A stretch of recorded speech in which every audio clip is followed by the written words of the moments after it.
What is up, everyone, and welcome to Drop In, where we have open, authentic conversations about all things mental health, including having a partner with ADHD. And oh my gosh, we got the ADHD queen herself, Dr. Jackie is with us. Hello. Well, ADHD, what is it? We have to define it at the very top of this episode. And the reason being, saw this stat that was released by the study that was saying over half of the videos that are released on social media under the hashtag ADHD contain misleading information. Are you surprised by that? Not at all. As someone with ADHD, some of the things that I see, whether it's on TikTok or Instagram or some other form of social media, there are so many things that people are saying coming from different lenses, that there are different causes, or that X, Y, and Z causes this, or that these are random symptoms that people don't even know about. And I'm like, yeah, that's absolutely not correct. Obviously, because this is a term we hear literally all the time, and we can take for granted the education we've been privileged enough to get and all that. But what is ADHD? How do you define it? Yeah. So ADHD stands for Attention Deficit Hyperactivity Disorder, which I could go on a whole rant about how this is a terrible name. But I'll keep it short, sweet, and to the point. So a lot of people don't necessarily have the hyperactivity piece. So that's a challenge in and of itself.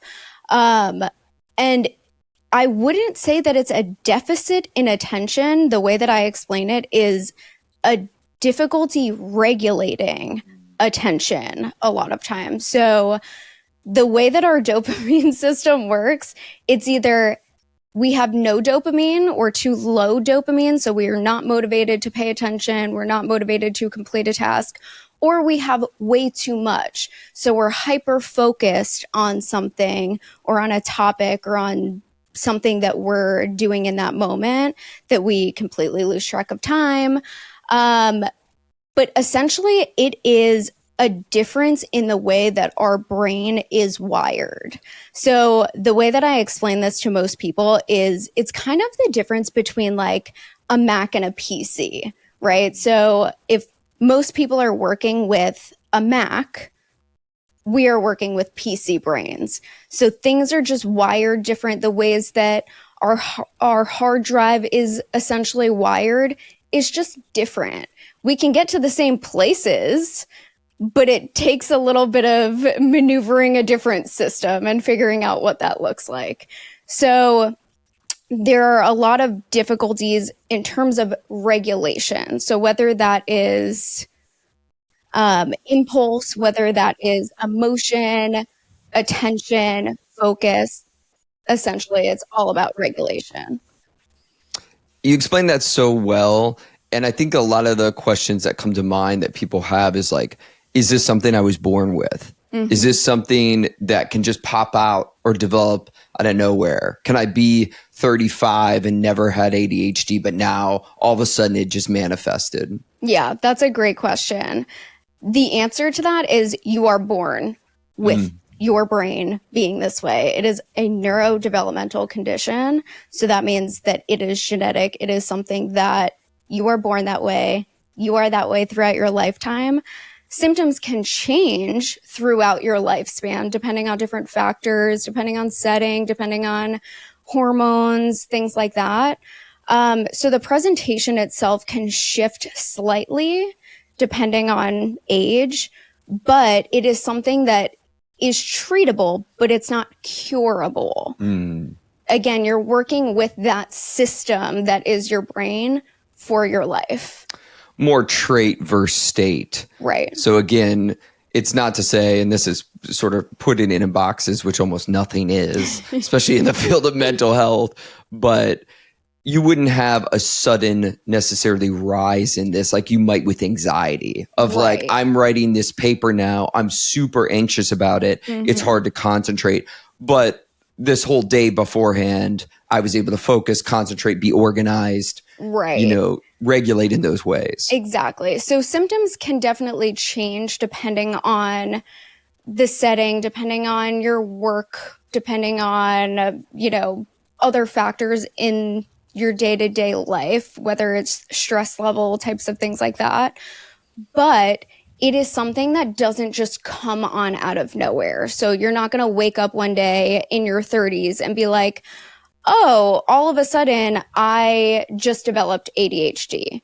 That's not the case. A lot of people do get diagnosed in their 30s, in particular women, because symptoms present differently, but it's not something that just happens or comes out of nowhere. It's something that you've experienced your whole life.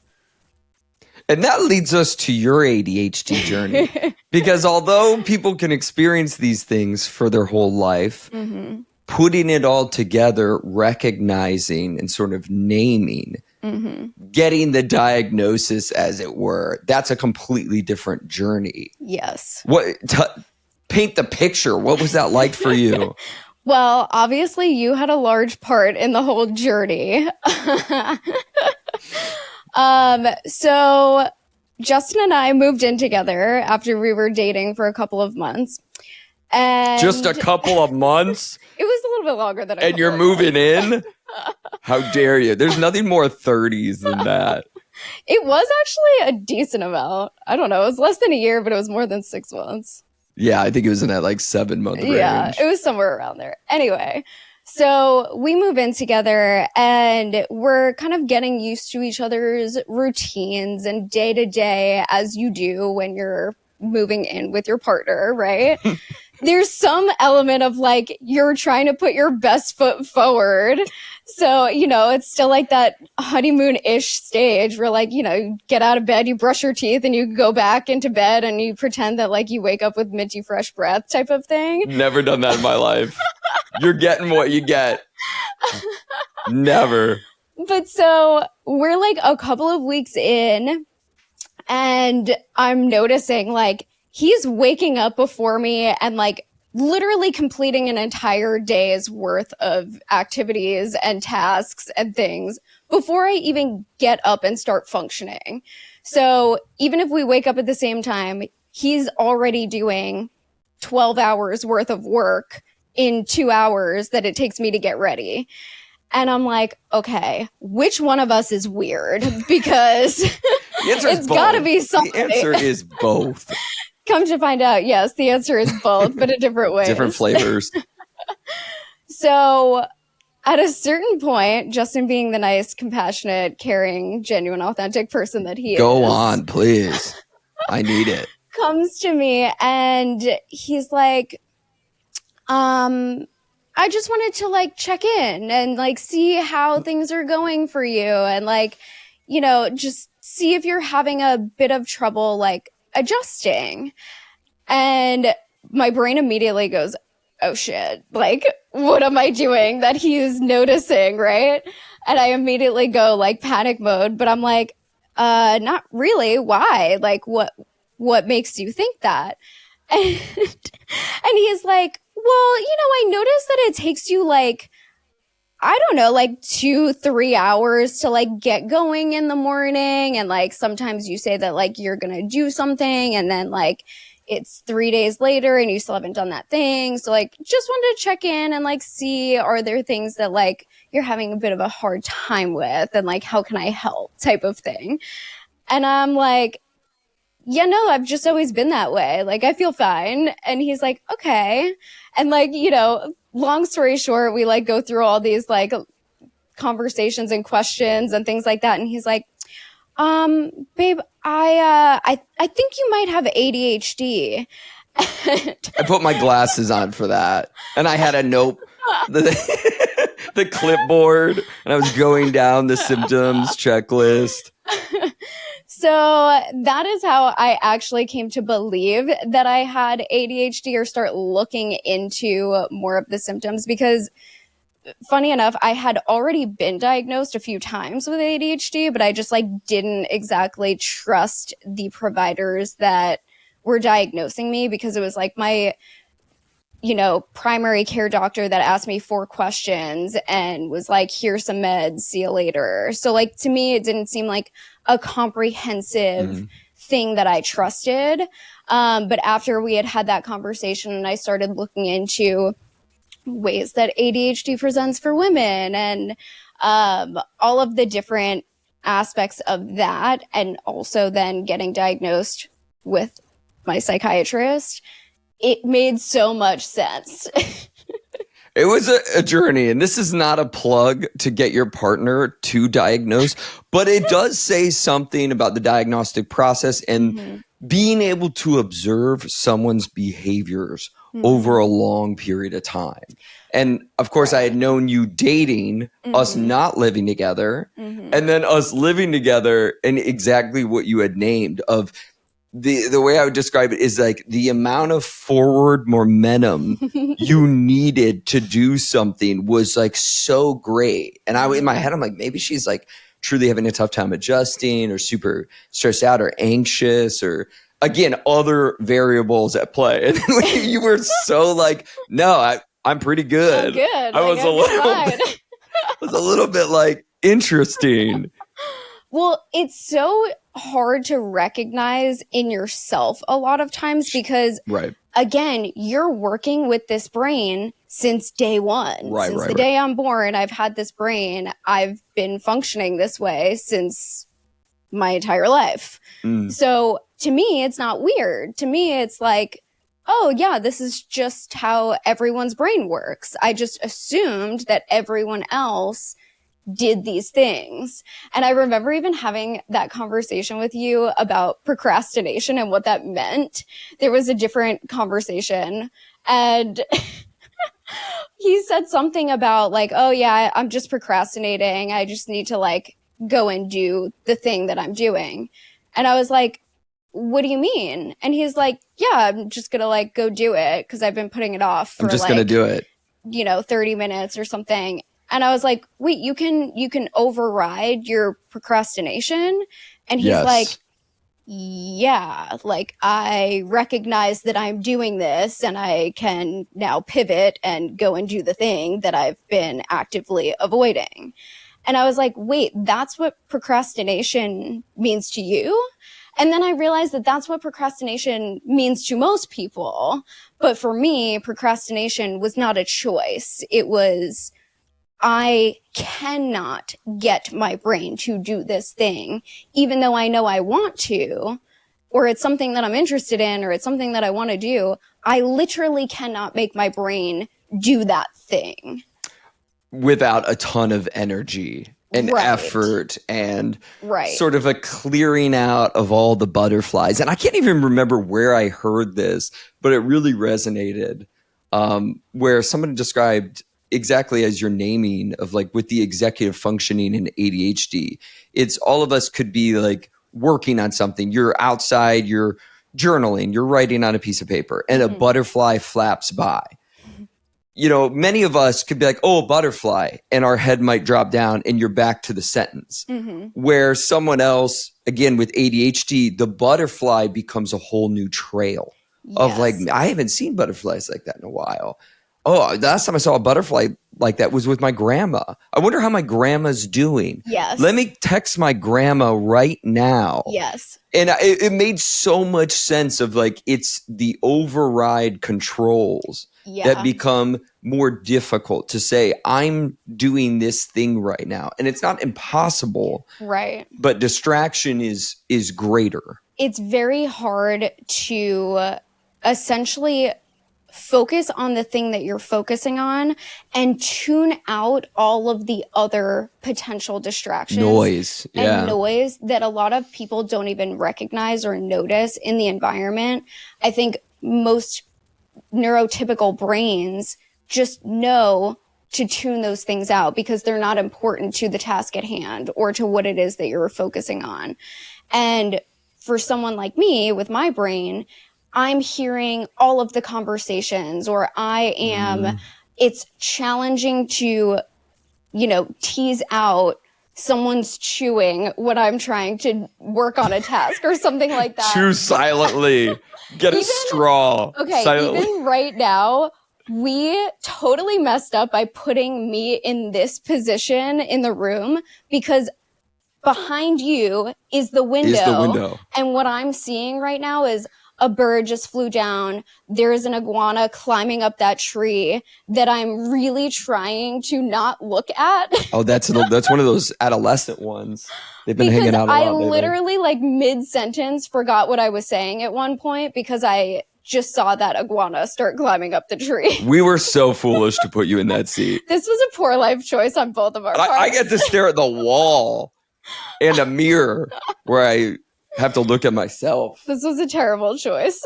But it's a good example, right? Where, again, I think many of us could just override that and be like, an iguana, anyways. But it's like the anyways carries like the energy to sort of focus back.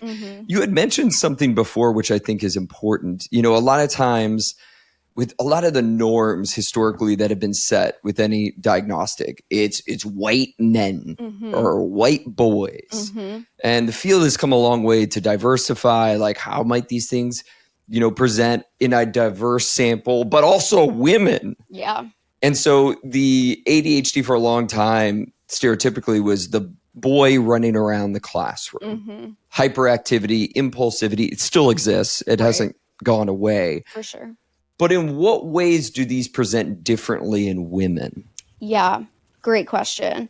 So there are 3 subtypes of ADHD, one being inattentive, predominant type, another being hyperactive, impulsive type, and then there's a combined type.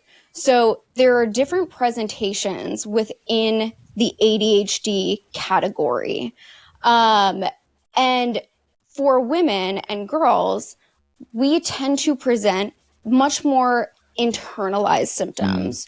So even if we have the hyperactivity piece, we tend to be socialized in our society and in our culture to be quiet, sit still, do as you're told, be more submissive. And so a lot of our symptoms get internalized in terms of it's much more internal. So the hyperactivity might be in our brain and might thinking, thoughts, ping-ponging around while, you know, pretending to be paying attention in school or something like that. Whereas for boys, it does tend to present more in that hyperactive, impulsive way. Physical, lots of energy, lots of physical activity, moving around, you know, yelling or speaking quickly or blurting out answers, things like that. However, that's not necessarily for everyone, right? Like there are the different subtypes for a reason, and it's not just this is the girl subtype and this is the boy subtype or anything like that. But because boys are much more externalizing in terms of their symptoms, they get diagnosed much earlier for the most part.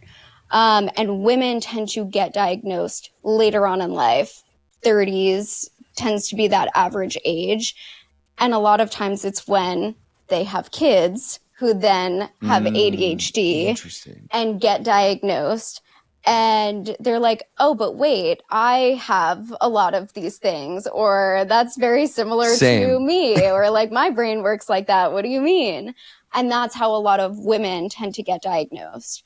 So there are very significant differences for genders, and there are a lot of hormonal impacts, especially for women, given the cycle and our hormones shifting and menopause and perimenopause and all of that. So all of that has impacts on presentation and what symptoms look like. And also, from what I've seen, read, observed, disorganization and emotionality in terms of feeling emotional overwhelm. Yes.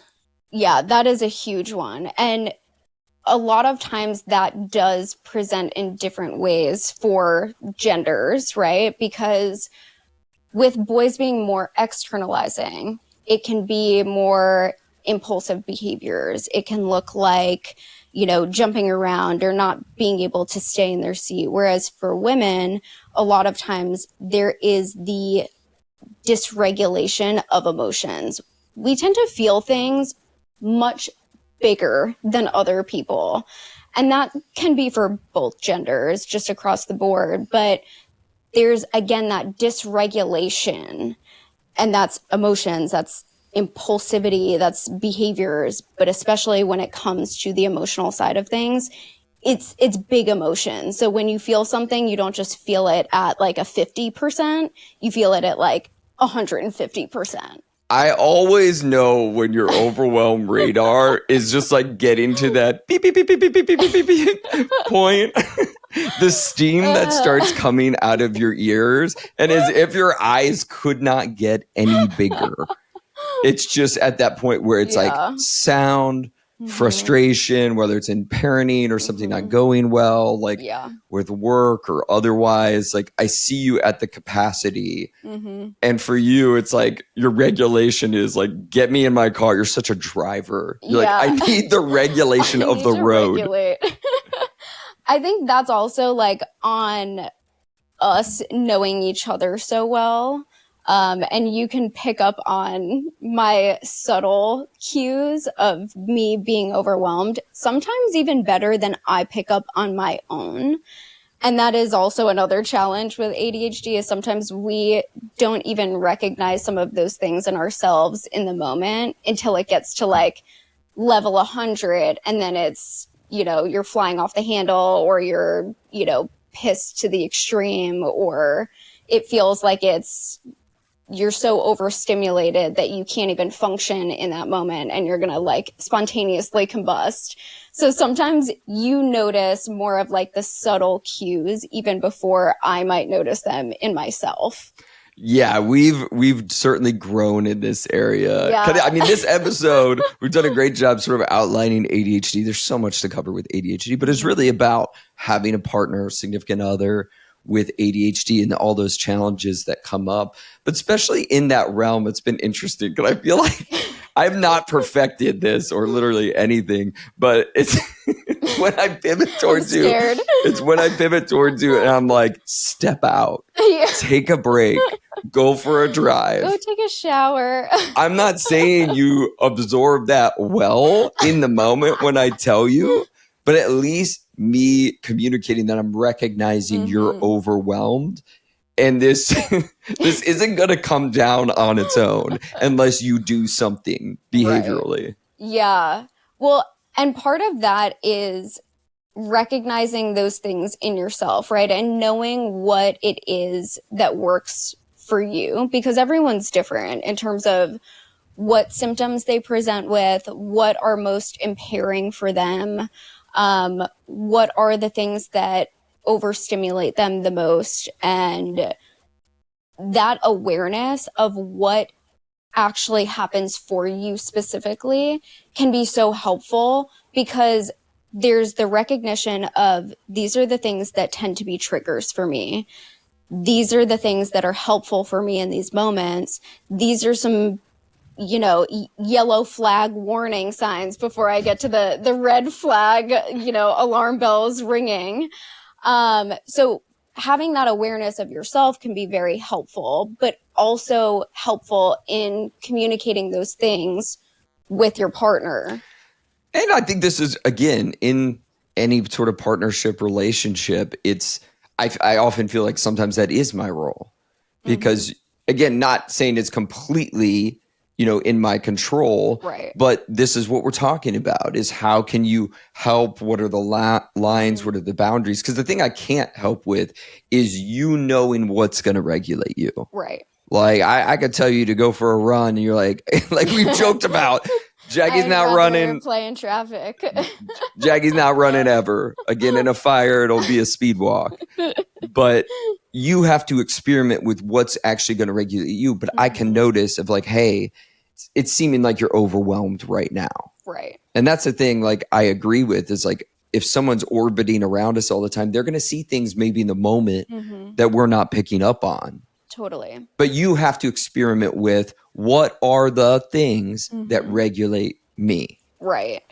And again, that goes back to having that awareness of yourself. And part of that is really doing a deep dive into what is the most helpful for me? What are the triggers for me? And what are the ways that this is impacting the people around me? Because that was a pretty significant thing that I had to recognize was how are my triggers and my behaviors impacting other people? And it's something that I've always been aware of, me being late or me procrastinating if I'm doing a group project or something like that, or I'm just the ways that, you know, your behavior impacts other people.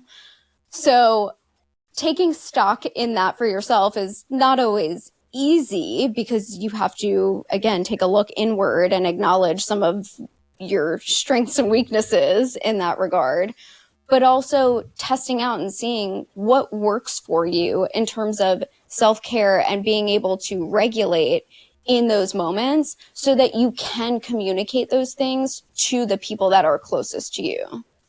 Absolutely. And again, it's a work in progress. It's an ongoing experiment. All right, let's go to the next thing. This concept of time blindness. Ugh. We're going to copy and paste that onto this morning. As just an example, I'll share from my perspective. The alarms go off. Jackie does not get up. I know I'm weird. I'm a light sleeper. First alarm, anxiety just is like a jetpack. Like, ooh. I think I usually hit the ceiling when the alarm goes off. Can confirm. Nobody's shocked by that. I'm like on my feet before I even wake up. Mm-hmm. I'm such a light sleeper. Those people who are like, oh, I'm a deep sleeper, I can sleep through anything. Hey, I'm mad at you. Anywho. What is that like? But I jump out of bed. 6 alarms later, I'm in the living room realizing you're still not up. And I go in there, but you're on your phone this morning. So she was actually up, but I'm realizing we got an hour and a half before we're supposed to be in here to start recording. Mm-hmm. We're screwed. We're totally shallow luck. There's a 0% chance Jackie is going to be in that seat with 90 minutes to get ready. 0. So my expectations already shift. Of like, there's no way we're starting at 10. Yeah. But I go in and I'm like, get up. Pull the covers over you. And you, like a child, fighting me, going, Get away from me.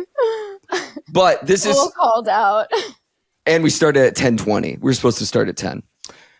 This is something that is at the heart of our struggle. Yes. I'm a 4-hour early kind of guy. Yes. Oh, we're going to be there at 7. Guess what? I've been here since noon. Yeah. Waiting anxiously. When Justin says 10 o'clock, he means 9:30.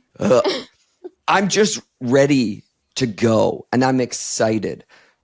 Anyways, the time blindness thing, how would you categorize how you experience that? Yeah, it's hard because, one, there are so many aspects that contribute to this, right? So part of that is, yes, in the morning is a totally different kind of time blindness because when I sleep through my alarms and I have no awareness of this, I have no conscious awareness that my alarms are going off. I'm turning them off in my like REM sleep. I don't know what that's like, yeah. But I know a lot of people experience that. Yes. Yeah. So there's that aspect, but that's just a morning thing. Even during the day, there's so many challenges in terms of planning and organizing the order of operations. So the way that I would describe even getting ready in the morning, like you said, an hour and a half is not enough for me to get out of bed, get ready, and do all of the things that I need to be doing in order to be sitting down doing work or doing a task.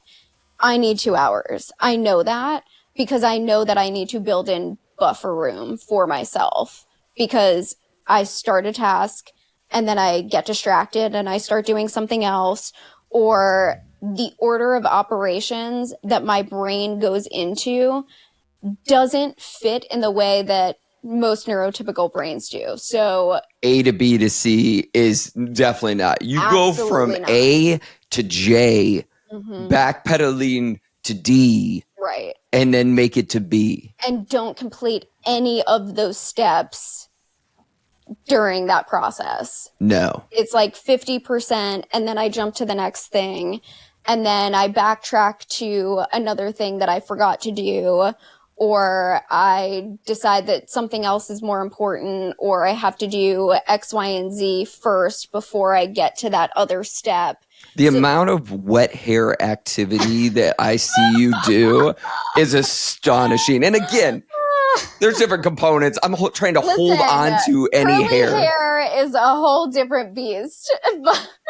What I'd give to have any amount of that hair as I'm going 40 and beyond, trying to hold on. But you will be like you have to get ready, but your hair is soaking wet and you're buzzing around doing so. There's nothing outside the realm of a wet hair activity I could catch Jackie doing. Vacuuming, loading up bird seed in the bird feeder, trimming the plants. Like there's no activity that's off limits. Yeah, correct. Washing the cars would be nice.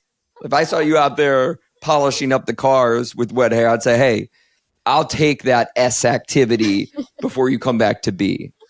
The challenge too is that even during one of those steps, you forget that you have like a time limit or a time frame. So you're just like really focused on that thing that you're doing, or for me it is anyway, where the organization is trash, clearly. Like the order of operations, there's not like, oh, this is my routine, so I do this step, then this step, then this step every single day. There's no such thing as that. Like my brain does not comprehend that order of operations or routine. But on top of it, I'll be mid-task, whatever it is that I'm doing, and will just be off in Never Land and forget what it is that I'm doing. Like I'm mindlessly blow drying my hair and I'm thinking about 78 different things that I'm super interested in or that my brain is really intrigued by. So I'm not even paying attention to the time or what's going on around me or having any awareness of any of those things other than where my brain is and the thing that it's obsessing over in that moment or that it's really excited about or thinking about in that moment. And then all of a sudden I'll come back to reality and like the current moment and 45 minutes have just passed and I'm like, oh shit, like I didn't do any of the things that I needed to do. This is when you hear the, babe, are you almost ready? And you're like, oh, just gotta put on clothes and actually get ready.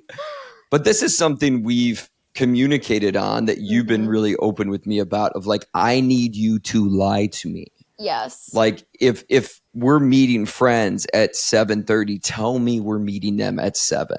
Right. And this is the important piece of having a partner who is supportive and open to those conversations is you're able to discuss the ways that the ADHD is impacting the relationship or that dynamic, the things that frustrate you, frustrate your partner, the biggest challenges and the things that get in the way of connection or that might cause fights or arguments or conflicts. And then being able to either put systems in place or work through those challenges together as a unified partnership, as opposed to me trying to figure out how to navigate my brain in this world, in your world, by myself, because those two things feel very different. Right. And this is where I think just clear compassion and understanding as a partner comes into play of not having ADHD.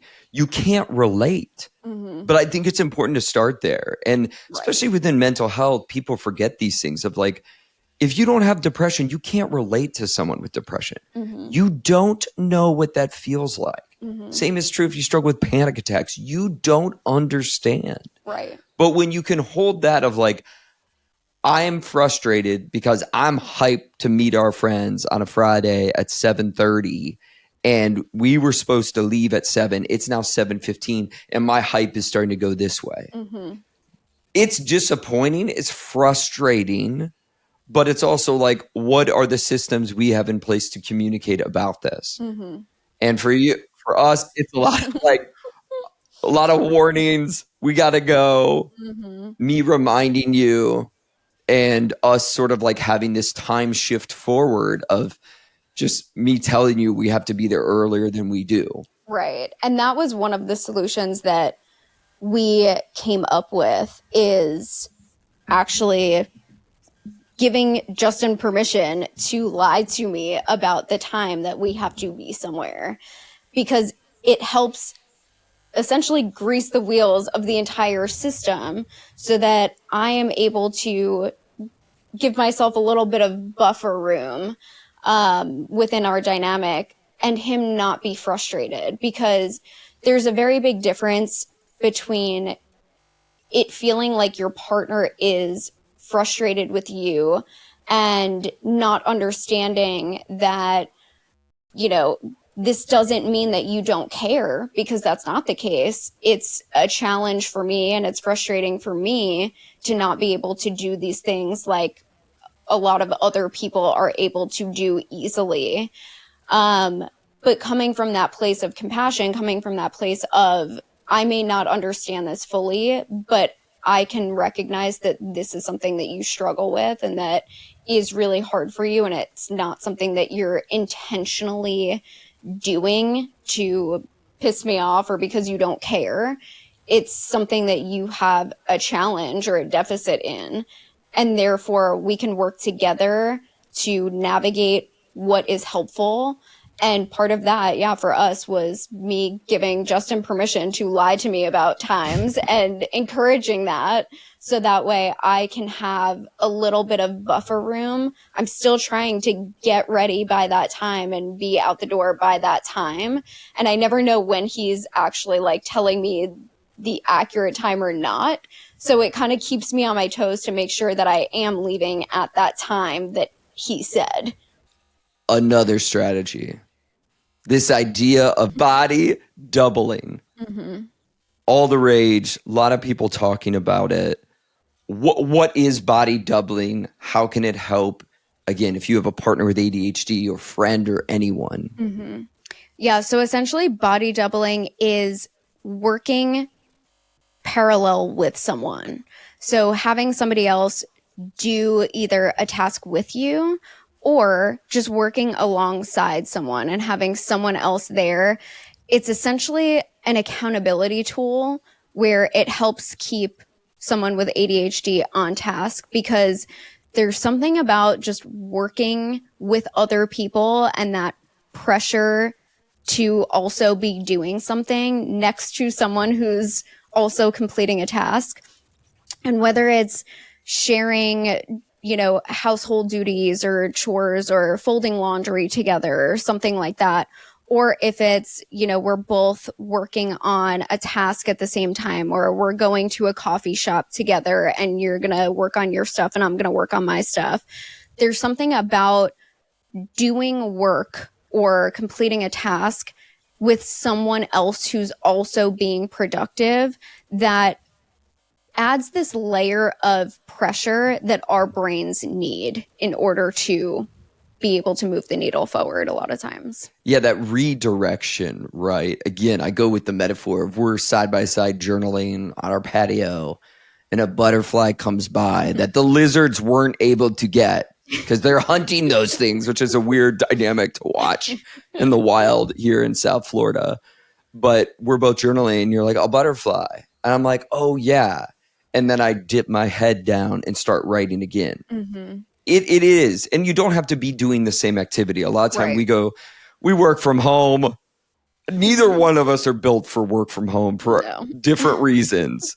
You know, maybe for you it's the ADHD. For me, it's the being a true extrovert and feeling like, is this some sort of prison, having to work from home? All the introverts everywhere are screaming like, no, I love it. But we both like getting out and doing work. We go to the coffee shop together.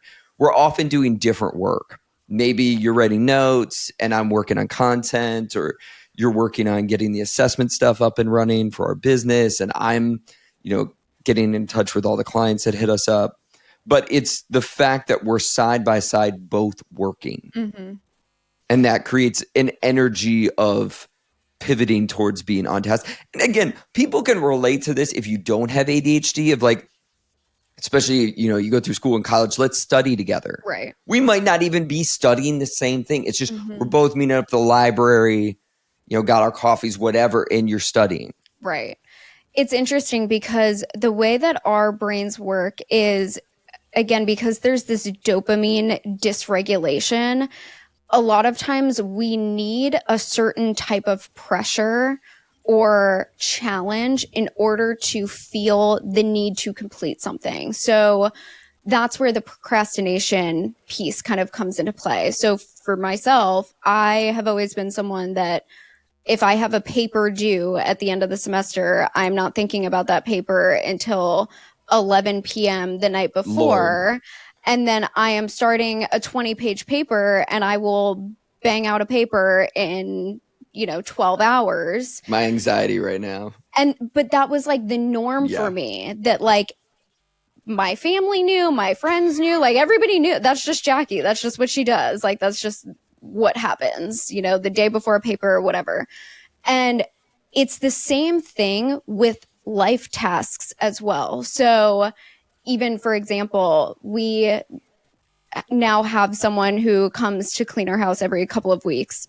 The night before, I, like a Looney Tune, clean the entire house. I do all the things that need to be done. I do all the laundry. I do all these things, right? And my brain needs that pressure or that deadline in order to create that motivation, in order to give me this dopamine hit of like, oh shit, I need to do this thing right now because it is dire. So body doubling essentially creates that same pressure or, deadline in a way, or motivation. So sometimes even for myself, I'll like go to a coffee shop even by myself because there are other people there who are either working or not, but they're witnessing me. So if I'm just sitting there on my phone versus me sitting there and getting work done, there's like this inherent pressure of, oh, there's other people here, so I need to be doing something productive. And that's where it probably doesn't make sense to most people with a neurotypical brain, but for someone with a brain like mine, there needs to be a certain amount of pressure or deadline or push or something like that. And those are the conversations that we have had in terms of what this looks like, feels like for me, and ways that can be helpful for both of us to navigate that. For anybody, motivation increases as a deadline nears. However, anxiety sometimes can override sort of a lot of that, making it, sort of ineffective for some. But for you, certainly, like, you will always tell me that you're like, I'm so all or nothing. Yes. Like, even in like content creation, you're like, you won't post. And then all of a sudden in one day, you'll film 5 videos. And I'm like, I have never recorded more than 2 videos in a day. Yeah. And I've been doing this for almost 6 years now. And like the first time you did that, I'm like, what the how? And you're like, I was just in there. The hyper focus, as we talk about, which again is a big stereotype against ADHD, is like, well, you can never focus. Right. And it's not the lack of focus. It's truly the dysregulation or the challenge with controlling the focus and controlling the emotions and controlling the impulsivity and the executive functioning and all of those things. So again, even when it comes to the emotional side of things, feeling the big emotions, right? You're not just feeling a slight frustration or an irritability, you're feeling 10 out of 10 anger or 10 out of 10 hurt, betrayal, pain, whatever that feeling is. And that's another challenge for a lot of people within relationship dynamics is there tends to be this explosiveness or frustration or the big emotions. And when you're a 10 out of 10 on any emotion, you tend not to be the most logical. You tend not to communicate those things the most effectively, right? Yo, the amount of times, again, early in our relationship, I would be like, are you wanting to end the relationship? Because you would say nothing, nothing, nothing, and then all of a sudden it's just like a volcano. And again, not like screaming, not about safety. Like it didn't present that way. Right. So I don't want to paint like a picture in that, but just it was so many things. Right. And it felt at a magnitude that was like, oh my God, like you want out of this. Right. And we went through several cycles of this before there was some like communication about like, I'm giving you permission to lean forward as best as you can of like when these things happen, you're allowed to communicate them to me at any time. I want you to communicate them to me versus, and I know some of that is like the recognition of it and that can be a struggle. Right. And part of that challenge is, the communication is poor when you're at like a 10 out of 10 on any emotion, obviously. Sure. So communication is a challenge in those moments. So the thing that I have learned and recommend for anyone who has ADHD and is in a partnership and is trying to navigate those things is it can be very helpful to take a step back in those moments that do feel extremely heightened and being able to learn to regulate your own emotions or know when to take a break, know when to take a step back so that you don't say something impulsive or that you're going to later regret or that, you're just saying out of that emotional state. And even journaling about the thing or trying to put pieces together that would be able to be communicated in a cohesive way. Because from your perspective, it sounded like I, had 78 different things that I was frustrated and pissed off about. And it's a long list. Yeah. So for Justin, it very much felt like, oh my God, like she hates everything about this relationship and like wants to run for the hills. And for me, it was a lot of times in those moments that I just could not communicate the one thing that I was frustrated about effectively. So 85 different thoughts came out at the same time. And it seemed like this volcano because I wasn't regulating first before actually having that conversation.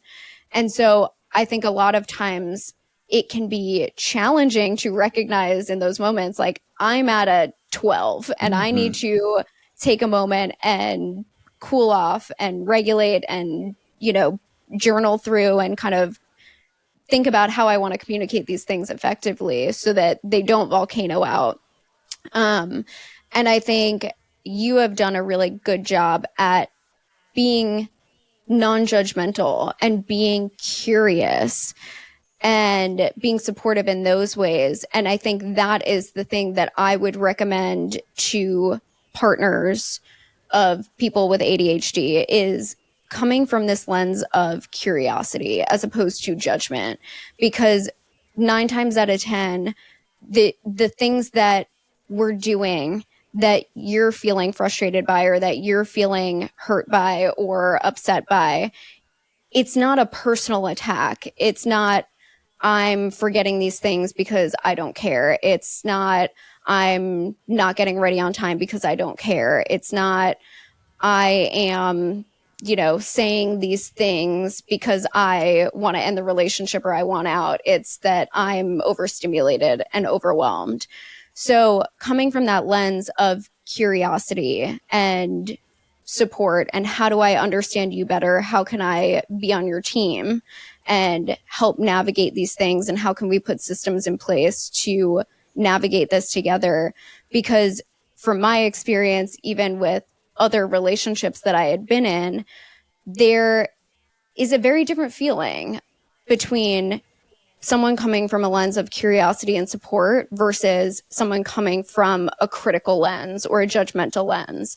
And that also ties in with the rejection sensitivity that is very inherent within ADHD, right? So any criticism feels 20 times bigger than it's probably intended to be and feels really personal and feels really attacking in a lot of ways. So I can think of previous relationships that I have been in where, a previous partner was like, why are you so lazy? Like, why are you doing X, Y, and Z things? And that was my immediate ticket to like run for the hills, obviously. But there is a very big difference between why are you so lazy and what's going on for you? How can I be there to help you? Like what just happened here? Right. Absolutely. And again, the point of this episode is to develop understanding, education, Mm-hmm. compassion for. That's what we try to do on this podcast and talking about anything mental health related. But I think to sort of defend those people to a degree, it's like, I hope for some of them, it's just a lack of education. Mm-hmm. I think they just don't know. Right. And again, we got to get out of the mindset of copy paste from you. And I know not everybody has the same level of empathy. Not everybody has the same level of emotional intelligence, as it were. Mm-hmm. But you have to start realizing the ways you experience the world, not everyone else does. And in fact, no one does Right. in the exact way culturally, behaviorally, the family, diagnostically, any way. No one does. Mm-hmm. So we can't look at another person and be like, why aren't you like me? Right. And this obviously plays out. And yeah, I think our willingness to lean into these hard conversations has been helpful. And you're right, the emotionality, the difference in sort of not only being able to communicate, but for a partner to be able to absorb when you're at a 10, Mm-hmm. even versus like a 6 or a 5. Because the Right. thing I tell couples is like, you don't want the conversation to be emotionless, Mm-hmm. because then it's hard to put any acuity and markers on like a what is important here. Right. But at the same time, it's like we can all reflect on times where we've communicated at a 10. We've all done it. Did you say it in a way that was digestible? And did you say it clearly Right. and coherently? I know for sure for me, no, the answer is no. Right. And the reality is none of us are perfect, right? No, None of us come without any weaknesses or shortcomings or no, of growth course. areas, right? So part of that is recognizing what works best for you and being curious about your partner, whether they have ADHD or not, right? I think that's just helpful in any dynamic of what is helpful for this person and how can I be curious, how can I be supportive, and how can we have open conversations about things that can be helpful for the relationship moving forward and managing those challenges in the best ways that we possibly can. And in the another topic that you had brought up there, the rejection sensitivity. Mm-hmm. This is something, again, I've heard couples talk about before, is like, how do I give my partner feedback Mm-hmm. knowing that this might be something difficult? They might have the immediate like rise of the amygdala coming online and it feeling like fight or flight when I'm just trying to give some feedback on how I'm feeling. Right. And that's a really great question because I think a lot of times partners often feel like they can't give feedback or that they can't share certain things that they're feeling or ways that, ADHD or whatever it is that is the challenge might be impacting them. And the recommendation that I would have, again, is to come from a lens of curiosity, support, compassion, and prefacing a conversation and saying like, I have some things that I wanted to share, nothing that's, this massive breakup conversation. I just have some things that I would like to give you some feedback on, and is now a good time, or are you in a good space to hear that?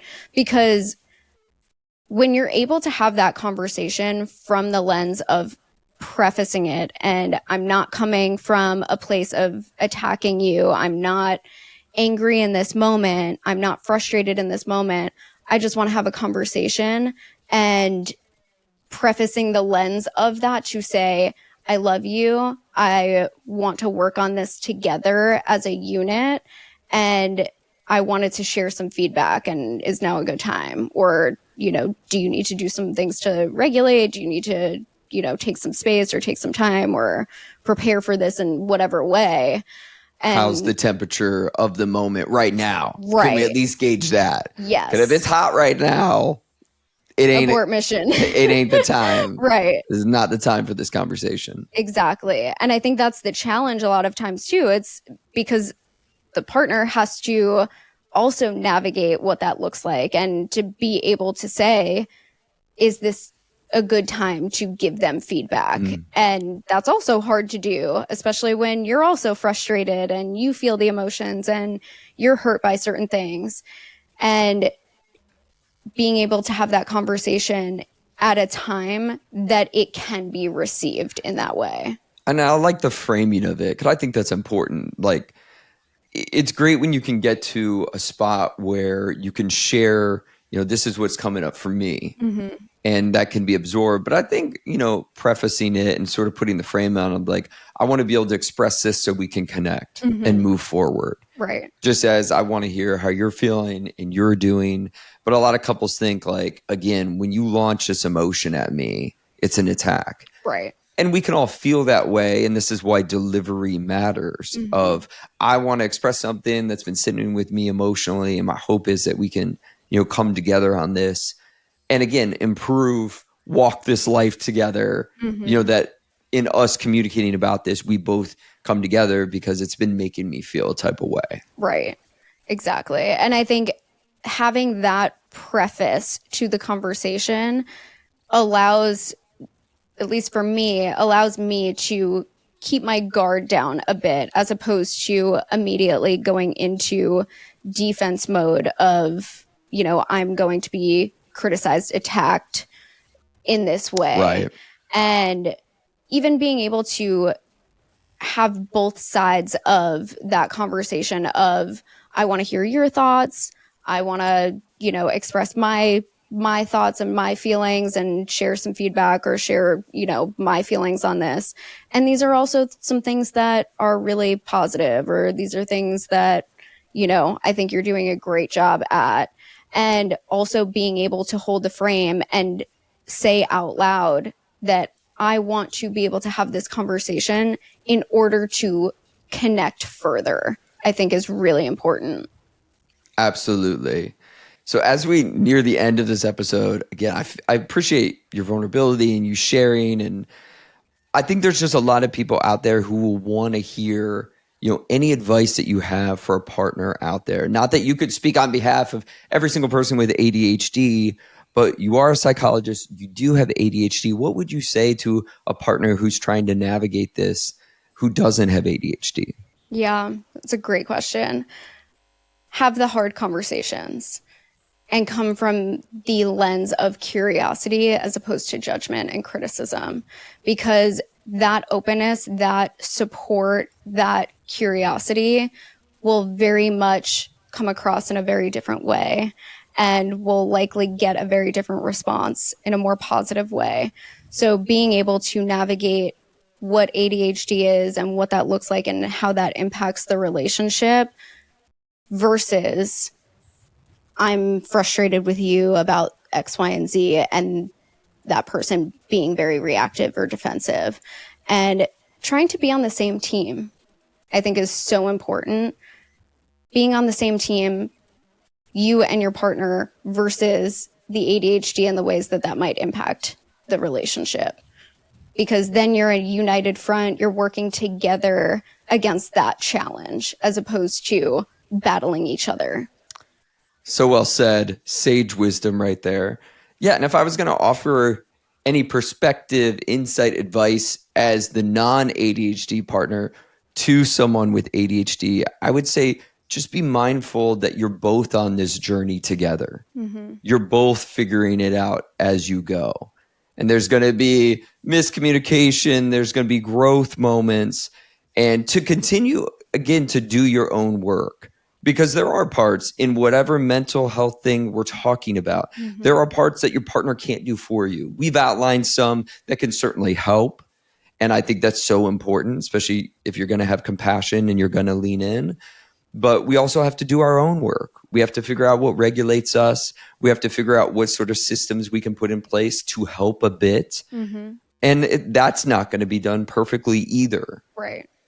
But there are ways to, again, improve, lean forward, which is going to be a whole nother episode that we will certainly do on sort of interventions and things that sort of can assist with ADHD. But I've certainly appreciated, these are conversations we have all the time. Yes.